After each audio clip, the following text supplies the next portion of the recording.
Dois testamentos, uma verdade. A união da Bíblia e o livro de Mórmon. Imagine segurar dois livros em suas mãos.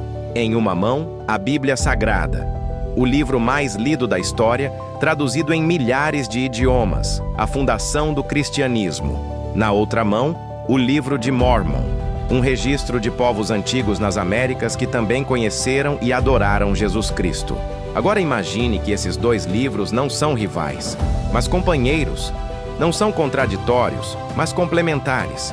Não estão em competição, mas em harmonia perfeita, como duas testemunhas no tribunal da verdade. Hoje vamos descobrir algo extraordinário. Como o livro de Mórmon e a Bíblia são, na realidade, um só testemunho de Jesus Cristo. Vamos ver como profecias bíblicas predisseram a existência do livro de Mórmon. Vamos explorar como ambos os livros contam a mesma história de salvação, apenas em continentes diferentes. E vamos entender por que, como disse o profeta Ezequiel, esses dois paus se tornariam um na mão de Deus. Esta é a história de dois hemisférios, duas civilizações, duas testemunhas, mas uma única mensagem. Jesus Cristo é o Salvador do mundo. Prepare-se para ver a Bíblia de uma forma completamente nova. A profecia dos dois registros. Vamos começar no Antigo Testamento, séculos antes de Cristo. Estamos no ano 593 a.C. E o profeta Ezequiel está entre os exilados de Judá na Babilônia. Nesse contexto de dispersão e esperança, Deus dá a Ezequiel uma visão profética fascinante. Em Ezequiel 37, 15 e 17 lemos: Veio ainda a mim a palavra do Senhor, dizendo: Tu, pois, ó filho do homem, toma um pedaço de madeira e escreve nele: Por Judá e pelos filhos de Israel, seus companheiros. Toma depois outro pedaço de madeira e escreve nele: Por José, o pedaço de madeira de Efraim, e de toda a casa de Israel, seus companheiros. Ajunta um ao outro, para que se unam e se tornem uma só vara na tua mão. Agora, preste atenção nessa profecia. Deus está falando sobre dois registros escritos, dois paus ou pedaços de madeira. No hebraico original, a palavra é etz, que pode significar tanto árvore, madeira ou vara. Mas no contexto antigo, quando algo era escrito em madeira, geralmente eram rolos de pergaminho presos a hastes de madeira. O primeiro pau é por Judá. Este é claramente a Bíblia, o registro dos judeus. Judá representa o Reino do Sul, os judeus que preservaram as escrituras que hoje conhecemos como Antigo e Novo Testamento. Mas, e o segundo pau?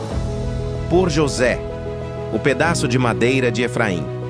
José foi vendido para o Egito. Teve dois filhos, Efraim e Manassés, que se tornaram tribos de Israel. Mas onde está o registro de José? A Bíblia não contém um livro separado chamado o Livro de José ou o Livro de Efraim. Os santos dos últimos dias acreditam que essa profecia se refere ao livro de Mórmon. Por quê? Porque o livro de Mórmon é o registro dos descendentes de José que foram levados às Américas. Leí, o primeiro profeta do livro de Mórmon, era descendente de Manassés, filho de José. Seu povo preservou registros sagrados por 1000 anos. E veja o que Ezequiel profetiza. Esses dois registros se tornariam um na mão de Deus. Não fundidos em um só livro, mas unidos em propósito e testemunho. E é exatamente isso que vemos hoje.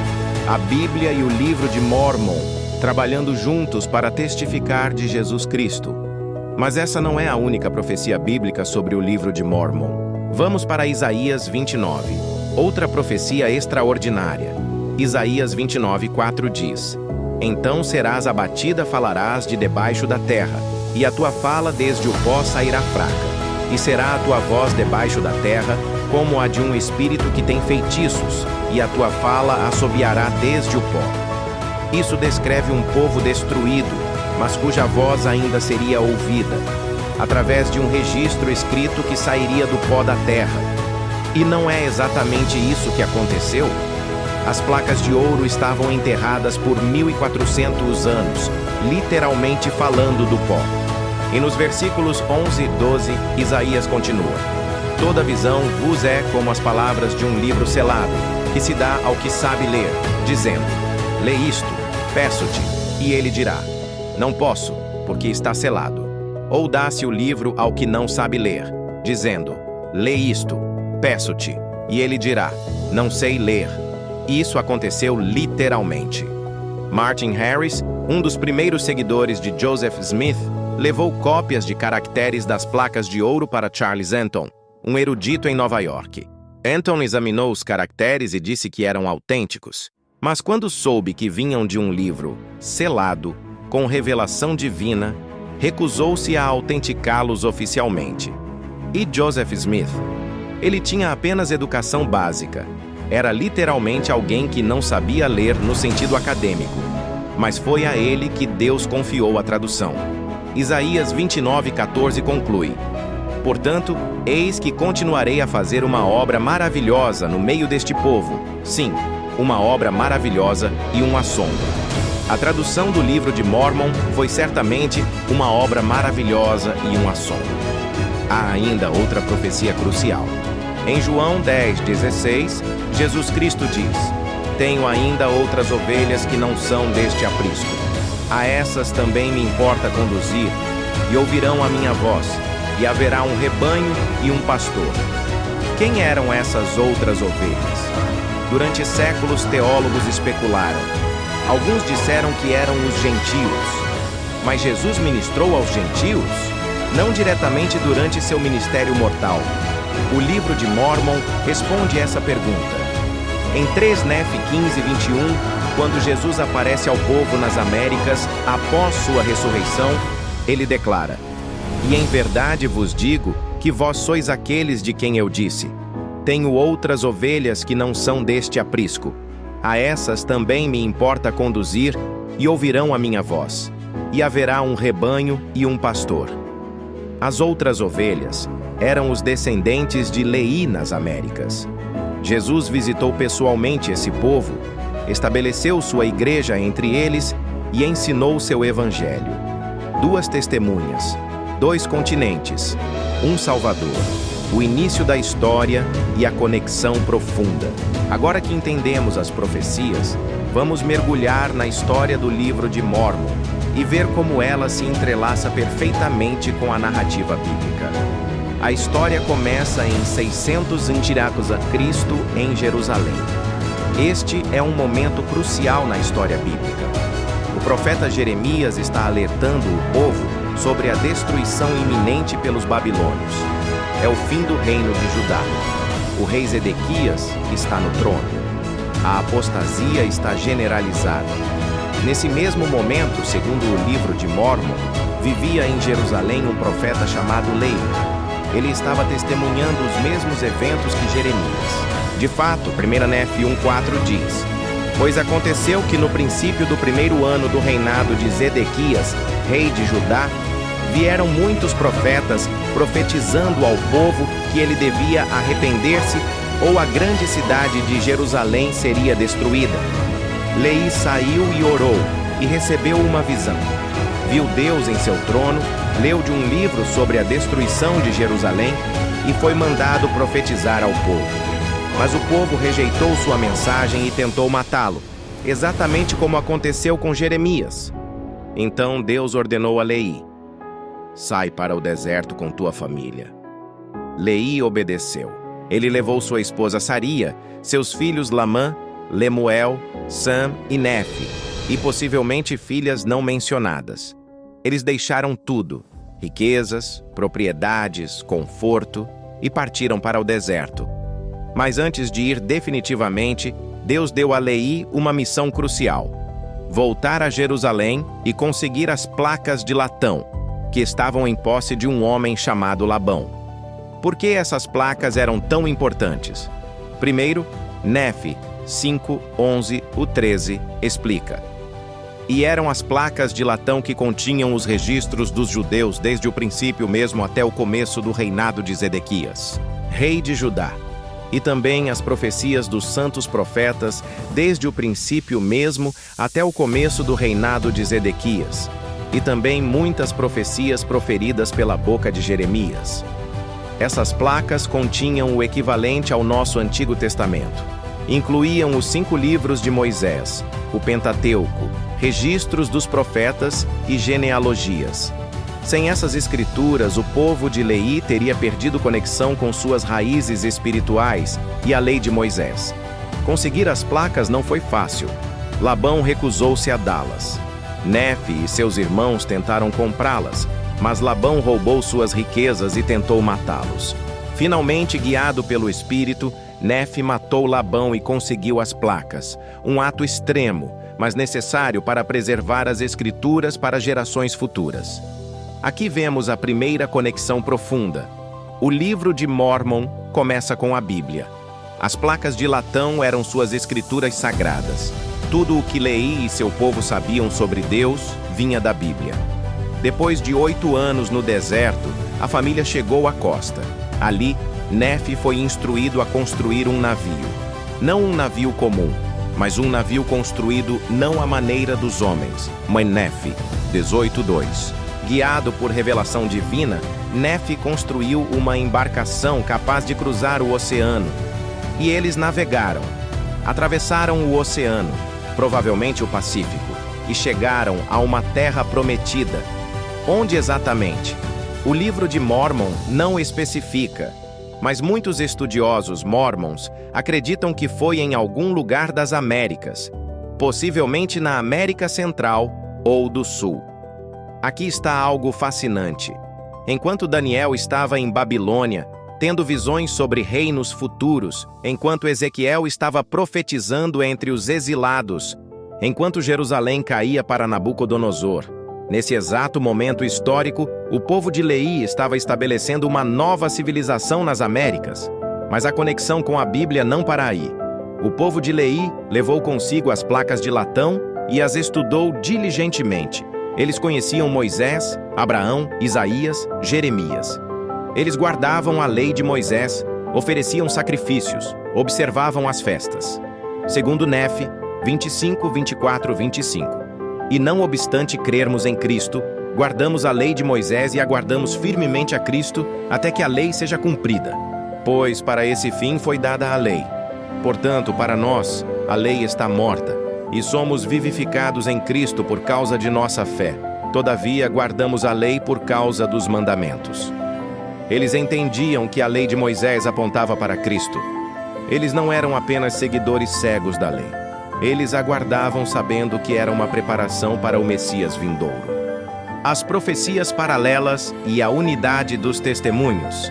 E as profecias.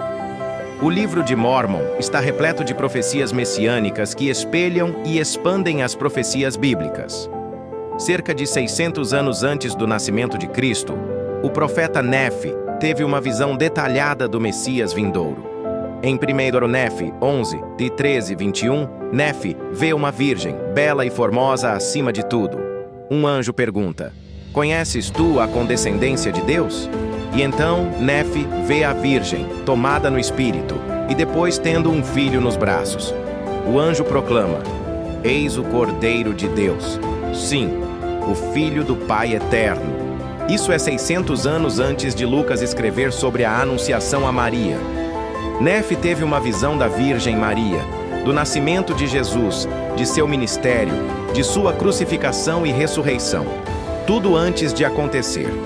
Em 1 Nefe 19, 9 e 10, Nefe profetiza: "E o mundo, por causa de sua iniquidade, julgá-lo-á como coisa de nenhum valor. Por isso flagelá-lo-ão, e ele o suportará, e feri-lo-ão, e ele o suportará. Sim, cuspir-lhe-ão, e ele o suportará, por causa de sua amorável bondade e sua longanimidade para com os filhos dos homens." Compare isso com Isaías 53, 3, 5. Era desprezado e o mais rejeitado entre os homens. Mas ele foi ferido pelas nossas transgressões e moído pelas nossas iniquidades. São 2 profetas em 2 continentes, profetizando a mesma verdade sobre o mesmo Salvador. Outro profeta do livro de Mórmon, rei Benjamim, cerca de 124 anos a.C., profetizou detalhes extraordinários sobre Cristo. Em Mosias 3, 5, 8, um anjo lhe disse: porque eis que vem o tempo, e não está muito distante, em que o Senhor onipotente, que reina, que era e é de eternidade em eternidade, descerá do céu entre os filhos dos homens e habitará num tabernáculo de barro. Ele profetizou que Cristo sairá curando enfermos, ressuscitando mortos, fazendo com que os coxos andem, os cegos recebam a vista e os surdos ouçam, exatamente como registrado nos evangelhos. Mas a profecia mais específica veio do profeta Samuel, o Lamanita, cerca de 6 a.C. Em Elamã 14:2-6, ele profetizou o sinal do nascimento de Cristo. Eis que vos dou um sinal. Daqui a 5 anos vem o Filho de Deus. Haverá grandes luzes nos céus. Haverá um dia, uma noite e um dia, como se fosse um só dia. E sabereis que é a noite anterior ao seu nascimento. E aconteceu exatamente como profetizado. Em 3 de Nefe 1:15-19, no dia do nascimento de Cristo. O sol se pôs, mas eis que era noite e não se fez escuro. E não houve trevas durante toda aquela noite, mas a claridade era como se fosse meio-dia. Enquanto pastores em Belém viam a estrela de Belém, o povo nas Américas experimentava uma noite sem escuridão. 2 continentes, 2 sinais, um nascimento. E então veio o momento mais extraordinário. Em 3 Nefe 8, quando Jesus foi crucificado em Jerusalém, cataclismos massivos atingiram as Américas. Terremotos, tempestades, fogo do céu, cidades destruídas. Trevas cobriam a terra por 3 dias. Por quê? Porque, como profetizado em Elamã 14:20, em nome do Filho haverá grandes tempestades, e haverá fogo e fumaça e vapores nas terras, por causa da morte do Senhor. Quando Jesus morreu na cruz, Mateus 27:51-52 registra: e eis que o véu do templo se rasgou em 2, e tremeu a terra, e fenderam-se as pedras. As Américas experimentaram destruição ainda maior, porque tinham recebido mais luz e conhecimento. O ministério de Cristo nas Américas. E então, em 3 Nefe 11, aconteceu o impossível. O povo estava reunido no templo na terra de abundância, quando ouviram uma voz do céu. 3 vezes a voz falou. Na terceira vez, entenderam. Eis aqui meu filho amado, em quem me comprazo, no qual glorifiquei meu nome. Ouvi-o. E um homem vestido com uma túnica branca desceu do céu. Ele estendeu suas mãos e disse: eis que eu sou Jesus Cristo, de quem os profetas testificaram que viria ao mundo. O Salvador ressurreto havia vindo às Américas. Ele convidou o povo a se aproximar, um por um, e tocar as marcas dos cravos em suas mãos e pés e o ferimento em seu lado. 2.500 pessoas sentiram essas marcas, testemunhas oculares da ressurreição. Durante 3 dias, Jesus ministrou entre eles. Ele ensinou as bem-aventuranças, quase idênticas a Mateus 5. Ele instituiu o sacramento, a comunhão. Ele curou os enfermos. Ele abençoou as crianças. Ele chamou 12 discípulos. Ele estabeleceu sua igreja. E aqui está a conexão mais profunda. Tudo o que Jesus ensinou nas Américas ecoa e confirma o que ele ensinou em Jerusalém. Compare. Mateus 5:3, Bíblia. Bem-aventurados os pobres de espírito, porque deles é o reino dos céus. 3 Nefe 12:3, Livro de Mórmon. Sim, bem-aventurados os pobres de espírito que vierem a mim, porque deles é o reino dos céus. João 10:16, Bíblia. E haverá um rebanho e um pastor. 3 Nefe 15:21, Livro de Mórmon. E em verdade vos digo que vós sois aqueles de quem eu disse: tenho outras ovelhas, e haverá um rebanho e um pastor. Mateus 26:26-28, Bíblia. Tomai, comei, isto é o meu corpo, este é o meu sangue, que é derramado por muitos para a remissão dos pecados. 3 Nefe 18:7, Livro de Mórmon. E isto fareis em memória do meu corpo, e isto deveis fazer sempre, em memória de meu sangue, que derramei por vós. É o mesmo Jesus, o mesmo Evangelho, as mesmas ordenanças, os mesmos ensinamentos. A Bíblia e o Livro de Mórmon não apenas concordam, Eles se complementam perfeitamente. Durante 200 anos após a visita de Cristo, o povo viveu em paz e retidão. Não havia ladrões, assassinatos ou qualquer tipo de itas. Nefitas, lamanitas, jacobitas, eram todos um em Cristo. 4 Nefe 1:17. Mas eventualmente, a iniquidade retornou. O povo se dividiu novamente. Guerras recomeçaram. E em 389 ainda na batalha final no Monte Cumora, a nação nefita foi completamente destruída. Antes da destruição final, o profeta Mormon compilou todos os registros em um conjunto de placas de ouro, resumindo 1000 anos de história. Seu filho, Moroni, o último sobrevivente, adicionou seus próprios escritos e enterrou as placas. E aqui está a beleza. Moroni terminou seu registro com um convite. Em Moroni 10:3-5, ele escreveu através dos séculos para você: Eis que eu vos exorto a que, quando lerdes estas coisas, vos recordeis de quão misericordioso o Senhor tem sido para com os filhos dos homens, e pergunteis a Deus, o Pai eterno, em nome de Cristo, se estas coisas não são verdadeiras. E se perguntardes com um coração sincero, com real intenção, tendo fé em Cristo, Ele vos manifestará a verdade delas pelo poder do Espírito Santo. Este é o convite final do livro de Mormon. Não acredite apenas porque eu digo. Pergunte a Deus por si mesmo. Ão recusou-se a dá-las. Nefe e seus irmãos tentaram comprá-las, mas Labão roubou suas riquezas e tentou matá-los. Finalmente, guiado pelo Espírito, Nefe matou Labão e conseguiu as placas. Um ato extremo, mas necessário para preservar as Escrituras para gerações futuras. Aqui vemos a primeira conexão profunda. O livro de Mormon começa com a Bíblia. As placas de latão eram suas escrituras sagradas. Tudo o que Leí e seu povo sabiam sobre Deus vinha da Bíblia. Depois de 8 anos no deserto, a família chegou à costa. Ali, Nefe foi instruído a construir um navio. Não um navio comum, mas um navio construído não à maneira dos homens. O Nefe 18:2. Guiado por revelação divina, Nefe construiu uma embarcação capaz de cruzar o oceano. E eles navegaram. Atravessaram o oceano, provavelmente o Pacífico, e chegaram a uma terra prometida. Onde exatamente? O livro de Mormon não especifica, mas muitos estudiosos mormons acreditam que foi em algum lugar das Américas, possivelmente na América Central. Aqui está algo fascinante. Enquanto Daniel estava em Babilônia, tendo visões sobre reinos futuros, enquanto Ezequiel estava profetizando entre os exilados, enquanto Jerusalém caía para Nabucodonosor, nesse exato momento histórico, o povo de Leí estava estabelecendo uma nova civilização nas Américas.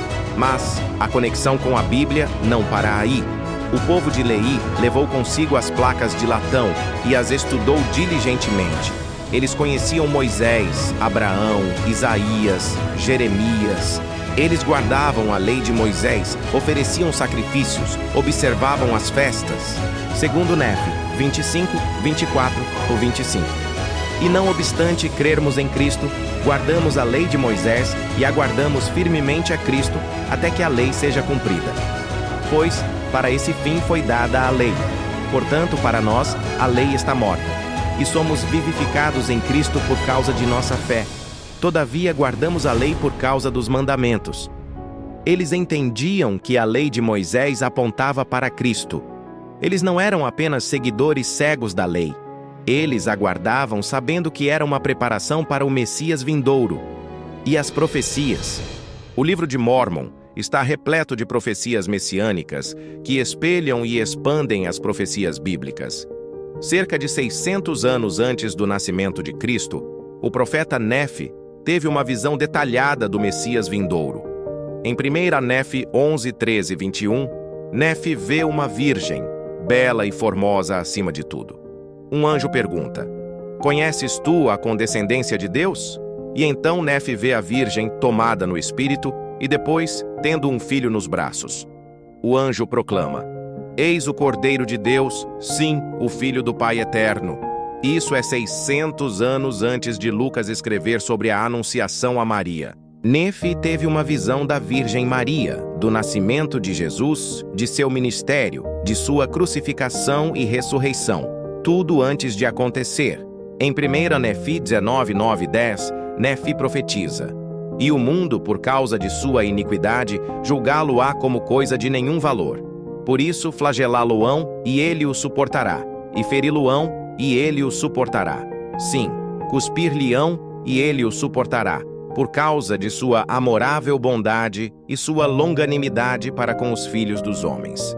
Compare isso com Isaías 53, 3, 5. "Era desprezado e o mais rejeitado entre os homens, mas ele foi ferido pelas nossas transgressões e moído pelas nossas iniquidades." São dois profetas, em dois continentes, profetizando a mesma verdade sobre o mesmo Salvador. Outro profeta do livro de Mórmon, Rei Benjamim, cerca de 124 a.C., profetizou detalhes extraordinários sobre Cristo. Em Mosias 3, 5, 8, um anjo lhe disse: "Porque eis que vem o tempo, e não está muito distante, em que o Senhor Onipotente, que reina, que era e é de eternidade em eternidade, descerá do céu entre os filhos dos homens e habitará num tabernáculo de barro." Ele profetizou que Cristo sairá curando enfermos, ressuscitando mortos, fazendo com que os coxos andem, os cegos recebam a vista e os surdos ouçam, exatamente como registrado nos evangelhos. Mas a profecia mais específica veio do profeta Samuel, o Lamanita, cerca de 6 a.C. Em Elamã 14, 2 e 6, ele profetizou o sinal do nascimento de Cristo. "Eis que vos dou um sinal. Daqui a 5 anos vem o Filho de Deus. Haverá grandes luzes nos céus. Haverá um dia, uma noite e um dia, como se fosse um só dia. E sabereis que é a noite anterior ao seu nascimento." E aconteceu exatamente como profetizado. Em 13 Nefi 1, 15 e 19, no dia do nascimento de Cristo, o sol se pôs, mas eis que era noite e não se fez escuro. E não houve trevas durante toda aquela noite, mas a claridade era como se fosse meio-dia. Enquanto pastores em Belém viam a estrela de Belém, o povo nas Américas experimentava uma noite sem escuridão. 2 continentes, 2 sinais, um nascimento. E então veio o momento mais extraordinário. Em 3 Nefi 8, quando Jesus foi crucificado em Jerusalém, cataclismos massivos atingiram as Américas. Terremotos, tempestades, fogo do céu, cidades destruídas. Trevas cobriam a terra por 3 dias. Por quê? Porque, como profetizado em Elamã 14, 20, em nome do Filho, haverá grandes tempestades, e haverá fogo e fumaça e vapores nas terras, por causa da morte do Senhor. Quando Jesus morreu na cruz, Mateus 27, 51, 52 registra: "E eis que o véu do templo se rasgou em 2, e tremeu a terra, e fenderam-se as pedras." As Américas experimentaram destruição ainda maior, porque tinham recebido mais luz e conhecimento. E então, em 3 Nefi 11, aconteceu o impossível. O povo estava reunido no templo na terra de abundância, quando ouviram uma voz do céu. 3 vezes a voz falou. Na terceira vez, entenderam: "Eis aqui meu filho amado, em quem me comprazo, no qual glorifiquei meu nome." Ouviu. E um homem vestido com uma túnica branca desceu do céu. Ele estendeu suas mãos e disse: "Eis que eu sou Jesus Cristo, de quem os profetas testificaram que viria ao mundo." O Salvador ressurreto havia vindo às Américas. Ele convidou o povo a se aproximar, um por um, e tocar as marcas dos cravos em suas mãos e pés e o ferimento em seu lado. 2.500 pessoas sentiram essas marcas, testemunhas oculares da ressurreição. Durante 3 dias, Jesus ministrou entre eles. Ele ensinou as bem-aventuranças, quase idênticas a Mateus 5. Ele instituiu o sacramento, a comunhão. Ele curou os enfermos. Ele abençoou as crianças. Ele chamou 12 discípulos. Ele estabeleceu sua igreja. E aqui está a conexão mais profunda. Tudo o que Jesus ensinou nas Américas ecoa e confirma o que ele ensinou em Jerusalém. Compare Mateus 5:3, Bíblia. Bem-aventurados os pobres de espírito, porque deles é o reino dos céus. 3. Nefi 12:3, Livro de Mórmon. Sim, bem-aventurados os pobres de espírito que vierem a mim, porque deles é o reino dos céus. João 10:16, Bíblia. E haverá um rebanho e um pastor. 3 Nefi 15:21, Livro de Mórmon. E em verdade vos digo que vós sois aqueles de quem eu disse: tenho outras ovelhas, e haverá um rebanho e um pastor. Mateus 26:26-28, Bíblia. Tomai, comei, isto é o meu corpo, este é o meu sangue, que é derramado por muitos para a remissão dos pecados. 3 Nefi 18:7, Livro de Mórmon. E isto fareis em memória do meu corpo. E isto deveis fazer sempre, em memória de meu sangue, que derramei por vós. É o mesmo Jesus, o mesmo Evangelho, as mesmas ordenanças, os mesmos ensinamentos. A Bíblia e o livro de Mórmon não apenas concordam, eles se complementam perfeitamente. Durante 200 anos após a visita de Cristo, o povo viveu em paz e retidão. Não havia ladrões, assassinatos ou qualquer tipo de itas. Nefitas, lamanitas, jacobitas, eram todos um em Cristo. 4 Nefi 1:17. Mas eventualmente, a iniquidade retornou. O povo se dividiu novamente, guerras recomeçaram. E em 385 d.C., na batalha final no Monte Cumora, a nação nefita foi completamente destruída. Antes da destruição final, o profeta Mórmon compilou todos os registros em um conjunto de placas de ouro, resumindo 1000 anos de história. Seu filho, Moroni, o último sobrevivente, adicionou seus próprios escritos e enterrou as placas. E aqui está a beleza. Moroni terminou seu registro com um convite. Em Moroni 10:3-5, ele escreveu através dos séculos para você: eis que eu vos exorto a que, quando lerdes estas coisas, vos recordeis de quão misericordioso o Senhor tem sido para com os filhos dos homens. E pergunteis a Deus, o Pai eterno, em nome de Cristo, se estas coisas não são verdadeiras. E se perguntardes com um coração sincero, com real intenção, tendo fé em Cristo, Ele vos manifestará a verdade delas, pelo poder do Espírito Santo. Este é o convite final do livro de Mórmon. Não acredite apenas porque eu digo. Pergunte a Deus por si mesmo.